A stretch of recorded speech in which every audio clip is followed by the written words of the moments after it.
Bismillahirrahmanirrahim. Assalamualaikum warahmatullahi wabarakatuh. Ananda, kita akan membahas tentang agreement or disagreement. Ya, expressing an agreement dan disagreement. Jadi di sini akan ada standar kompetensi, basic kompetensi dan learning material yang Ananda bisa lihat di sini. Ya, standar kompetensinya adalah seperti apa, dasar kompetensinya seperti apa, dan apa materi pembelajaran kita apa. Nah, lihat sini, standar kompetensi adalah memahami instruksi sangat sederhana dengan tindakan dalam konteks sekolah, mengungkapkan instruksi dan informasi sangat sederhana, memahami tulisan bahasa Inggris, mengeja dan menyalin kalimat dengan sederhana dalam konteks sekolah. Selanjutnya, basic kompetensinya merespon instruksi sangat sederhana secara verbal, bercakap-cakap, menyetujui, tidak menyetujui, melarang, memahami kalimat, dan menyalin dan menulis kalimat sangat sederhana secara tepat. Okay, what do you want to know? What are expressing an agreement or disagreement? Ya, ini materi kita ini, yaitu apa itu ekspresi agreement, kesetujuan, dan disagreement, ketidaksetujuan. Jadi expressing an agreement or disagreement, ungkapan kesetujuan. Agreement adalah kesetujuan, dan an agreement, disagreement, adalah ketidaksetujuan. Jadi agreement adalah ungkapan yang digunakan untuk menyatakan apakah seseorang setuju atau tidak. Disagreement adalah tidak setuju. Jadi agreement setuju dan tidak setuju atas apa? Sebuah ide atau opini orang lain.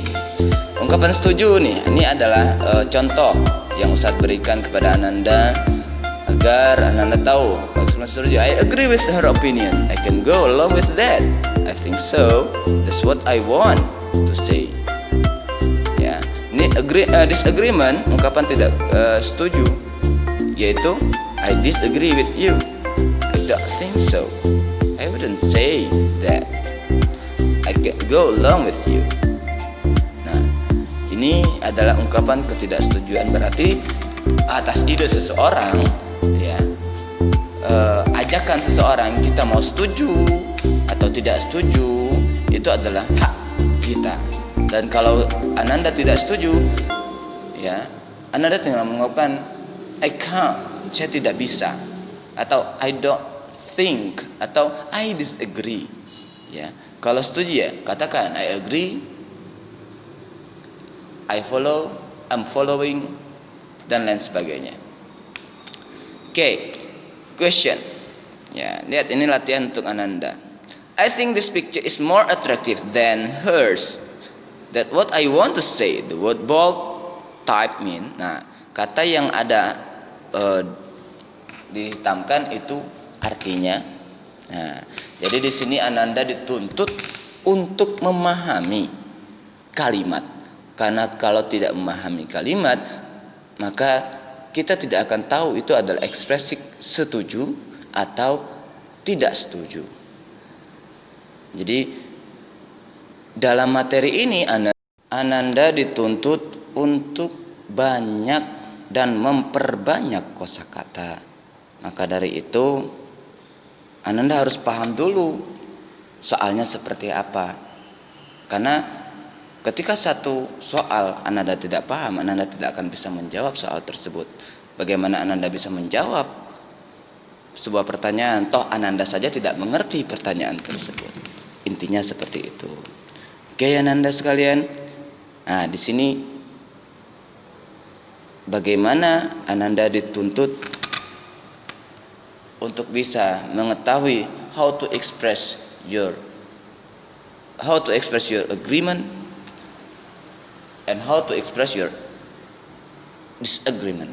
Jadi bagaimana Ananda mengekspresikan, mengungkapkan ekspresi kesetujuan dan tidak setuju pada satu ide, opini, atau perintah orang lain. Oke, sampai di sini pertemuan kita untuk saat ini. Pertanyaan yang ada di video Ustadz, silahkan dijawab oleh Ananda. Boleh melalui kolom komentar saja Ananda ketik dan jawab pertanyaan-pertanyaan tersebut. Insya Allah bermanfaat bagi Ananda. Dan nanti akan ada latihan Ustadz berikan melalui Google Classroom, ya, melalui Google Classroom. Nanti Ananda lihat, akan Ustadz lampirkan pertanyaan, dan itu berupa multiple choice, ya, cuma 10 soal. Oke, kita akan lihat dulu conclusionnya, ya, summary-nya, ringkasannya, ya. Conclusionnya adalah rangkumannya untuk mengerjakan soal tentang ungkapan setuju dan tidak setuju, ya. Pahamilah arti kalimat soal dan ungkapan yang sesuai dengan konteks kalimat atau dialog soal. Oke, terima kasih. Assalamualaikum.